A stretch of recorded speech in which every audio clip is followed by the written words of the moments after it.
for the tanks. We bought the tanks for the shed, and we bought 10, but they want to deliver just 4 at the moment. So it's good. We can catch the rain now.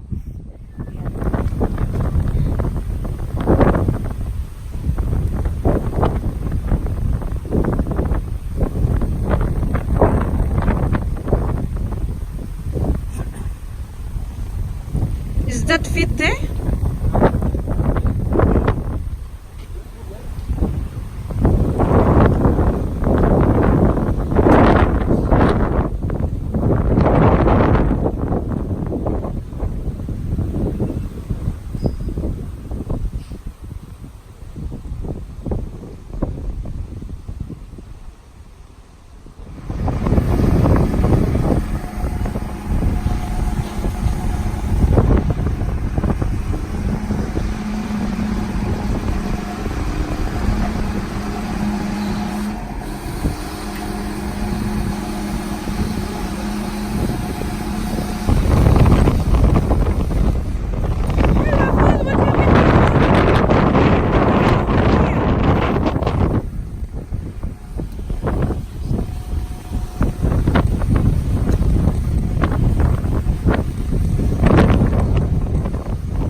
So we have lots of water.